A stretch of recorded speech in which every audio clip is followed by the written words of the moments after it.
Imagine anxiety as an internal alarm. When you're in a potentially dangerous situation, this alarm sounds, preparing your body to either flee or fight. This sensation, as uncomfortable as it may be, has a vital biological function. It keeps us alive. But what happens when this alarm keeps ringing, even when there's no real danger? That's where the difference between normal anxiety and anxiety disorders comes in. Normal anxiety is like an alarm that sounds and then turns off once the threat is passed. It's an expected reaction to stressful situations like public speaking or taking an important exam. However, anxiety disorders occur when this alarm is broken, going off constantly, making a person feel anxious almost all the time, without any apparent reason. There are different levels of anxiety ranging from mild, which might be just a nuisance, to severe, which can completely paralyze a person. And the causes? Well, they can vary greatly. Genetics, chemical imbalances in the brain, traumatic life experiences, and chronic stress are some of the common factors. I'll talk about a few types to help you understand and better identify them. I am Dr. Anxiety. Level 1. Mild anxiety. You know those days when you feel a restlessness, a slight tingling inside before an important meeting, or when facing a growing list of tasks? That's mild anxiety. It manifests in subtle ways, such as slight muscle tension, restlessness, or even a small worry lingering in your mind. It's not overwhelming, but it's noticeable. A classic example is feeling butterflies in your stomach before a presentation. Or perhaps that worry that crops up when you're planning a trip and start imagining everything that could go wrong. These are moments when this anxiety is present, but still, you manage to move forward with your activities. To manage this mild anxiety, there are various strategies. One that I find super useful is the worry list exercise. Take a moment of your day, maybe 15 minutes at night, to write down everything that's worrying you. This helps to take the worries out of your head and put them on paper, which in itself can be very liberating. Then look at each item on the list and ask yourself, is there something practical I can do about this now? If yes, make a plan. If not, try to let it go for now. And you know what's interesting? Mild anxiety can even be useful in some situations. It can serve as a signal to better prepare ourselves for the challenges ahead. That anxiety before a presentation, for example, can motivate you to prepare more, ensuring that you're at your best. It's like an extra energy that, when channeled correctly, pushes us forward. So next time you feel this mild anxiety, remember that it can be a little push to help you face what's coming. And with some simple management strategies, you can not only deal with it, but also use it to your advantage. Level 2. Moderate anxiety. Here we're entering a territory where things start to get a bit more complicated. Imagine that you're not just nervous about a specific event. This feeling extends and begins to invade various aspects of your life. Maybe you find that you're constantly worried about work, even on weekends, or that the thought of interacting socially makes you uneasy days before an event. Moderate anxiety comes with a set of more intense symptoms. Physically, you might experience things like heart palpitations, cold sweat, and even a constant feeling of tiredness, because guess what? Being in this state of alert all the time really drains your energy. Psychologically, there may be difficulty concentrating, irritability, and a sense that something bad is going to happen at any moment. To manage moderate anxiety, an approach I find particularly useful is cognitive behavioral therapy, CBT. CBT helps identify and challenge negative automatic thoughts, those that often fuel anxiety, replacing them with more realistic and positive ones. It's like reprogramming your brain to deal with anxious thoughts in a healthier way. Meditation is also a powerful technique. Let me show you a quick exercise right now. Close your eyes for a moment and focus only on your breath. Breathe deeply, count to 4 as you inhale, hold for another 4 seconds, and slowly exhale, counting to 4. Repeat this a few times. This type of deep breathing can help reduce anxiety in the moment, bringing a sense of calm. An example that illustrates moderate anxiety well is the case of a person who started to avoid work meetings for fear of being called to speak. This fear not only affected their performance at work, but also began to affect their social life, as they started to decline friends' invitations for fear of social encounters. With the help of CBT and regular meditation practices, they gradually began to face these fears, significantly improving their quality of life. But understand that moderate anxiety is more common than you think, and seeking professional help is an important step towards learning to manage it effectively. From the next level on, life begins to get difficult without intense support. So if you find yourself at any level, know that there is a cure and that you can have all the support you need and deserve. Level 3, severe anxiety. When we reach this point, we're talking about something that can truly take over a person's life. It's not just about feeling nervous or worried, it's a constant and overwhelming sense of fear and panic that seems endless.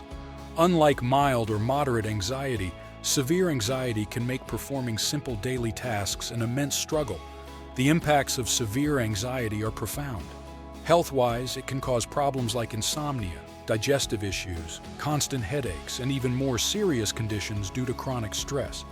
At work, it may result in low productivity, frequent absences, and difficulties in maintaining healthy relationships with colleagues. In personal relationships, the constant tension can lead to conflicts, isolation, and misunderstandings, affecting friendships and family relations. As for treatment, severe anxiety often requires a more intensive approach. Medications such as antidepressants or anxiolytics may be prescribed to help manage the physical and psychological symptoms. Moreover, intensive therapies, including cognitive behavioral therapy, CBT, and exposure therapy, are crucial. These not only help the person understand and modify negative thoughts and behaviors, but also progressively confront the situations that trigger anxiety. The importance of support from friends and family cannot be underestimated. They are an essential safety net, offering love, understanding, and a listening ear. But it's important to remember that, while support is crucial, deep understanding and change come from within, often with the help of professionals. A practical exercise that can be helpful, even in cases of severe anxiety, is the grounding technique.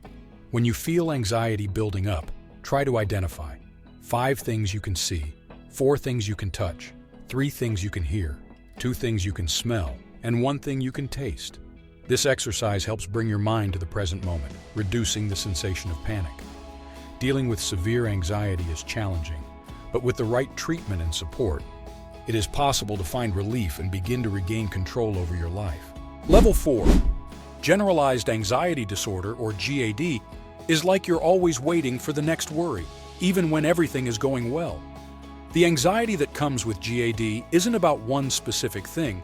It spreads across various areas of life, making it difficult to find moments of peace. This differentiates it from other levels of anxiety, where there's usually an identifiable trigger. People with GAD often find themselves excessively worried about health, money, work, or relationships, even in the absence of real problems, or when these problems are much smaller than they seem. They may also experience physical symptoms such as fatigue, muscle tension, sleep problems, and irritability. Regarding treatment, a combination of cognitive behavioral therapy, CBT, medication, and self-help strategies can make a significant difference. CBT, for example, helps challenge and change negative thought patterns, while medications can help alleviate symptoms so you can engage more effectively in therapy. Living with GAD requires some daily strategies to manage anxiety. One technique I find particularly useful is the practice of mindfulness, or being present. This can be as simple as dedicating a few minutes of your day to focus entirely on your breathing or the sensations in your body. This moment of pause can help bring your mind back to the present, away from incessant worries. I want to share a story I heard from someone with GAD. This person began to dedicate time each day to write in a journal. They noted their worries, but also made it a point to write down 3 things they were grateful for. Over time, this practice helped them recognize that, despite the anxiety, there were many good things in their life. This didn't eliminate GAD, of course, but it brought a more balanced perspective and moments of relief. It's important to remember that each person with GAD has their own journey. Some days will be more challenging, while others might seem easier. Having a support network, whether from friends, family, or mental health professionals, can make all the difference. Types 5 and 6 are those that most hinder social life or simply the life of the environment considered safe, being a house or restricting to just a room. Level 5, Panic Disorder and Agoraphobia. Panic disorder is like suddenly, without any warning, finding yourself in the middle of an internal storm. It's marked by panic attacks, intense moments of fear or extreme discomfort, where physical and emotional symptoms emerge out of nowhere and reach a peak within minutes. Imagine your heart racing, gasping for breath, and an overwhelming sense of impending disaster or loss of control. Agoraphobia, in turn, goes beyond the fear of open spaces, as many think. It's the fear of being in situations where escape might be difficult or embarrassing, or where help may not be available in case of a panic attack. This can include being in a crowd, traveling by bus, or simply being outside the home. These conditions represent an extreme level of anxiety because they profoundly affect a person's ability to live a normal life. They can limit where you feel you can go or what you can do, sometimes confining someone to the perceived comfort of their own home. For treatment, therapies like cognitive behavioral therapy, CBT, are effective, teaching techniques to manage fear and anxiety and change negative thought patterns. Medication can also be an option, helping to reduce the frequency and intensity of panic attacks and overall anxiety. A practical strategy is the deep breathing technique to help during a panic attack. Breathe slowly through your nose, hold for a moment, and then slowly exhale through your mouth. Focusing on breathing can help reduce the physical symptoms of the panic attack. A story that always touches me is about a person who, after years of battling panic disorder and agoraphobia, began to take small steps outside their home, accompanied by a friend or family member. Over time, and with the help of therapy, they were able to gradually expand their comfort zone, turning fear into confidence. They described how, at a certain point, they managed to take a brief car trip alone, a feat that, at the height of their condition, seemed impossible. Remembering that recovery is possible and that each small step is a victory can be incredibly empowering. Level 6, social anxiety disorder, or SAD, is like having an internal critic that's always turned up to the maximum volume, especially in social situations. It's not just shyness. It's an intense fear of being judged, embarrassed, or humiliated in social settings, to the point of avoiding interactions that most people would consider normal. While shyness can make someone feel uncomfortable about socializing, SAD can completely paralyze them, preventing the person from attending social events, making new friends, or even speaking in public. The treatment for SAD usually involves cognitive behavioral therapy, CBT, which helps challenge and change negative thoughts and behaviors that feed social anxiety.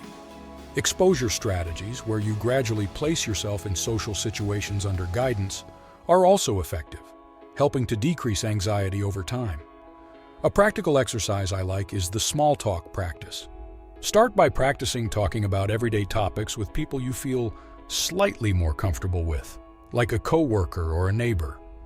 Set small and achievable goals, like initiating a brief conversation with a supermarket cashier or greeting a neighbor. This helps build confidence in your social skills gradually. An inspiring story I know is about a person with SAD who decided to challenge themselves to speak in public. First, they started by participating in a small support group where they felt safe to share their experiences. Then, with the group's encouragement, they enrolled in a public speaking course. It was a difficult process, full of anxiety and fear, but with each new presentation, they felt their confidence grow. Today, they give lectures on overcoming social anxiety, turning their journey into inspiration for others. Overcoming SAD is a gradual process full of ups and downs, but it's absolutely possible. Just like overcoming any type of anxiety with the support of therapists, support groups, and loved ones, along with the willingness to face your fears, can lead to an incredible transformation. Remember, anxiety is treatable and you are not alone. Dr. Anxiety signing off.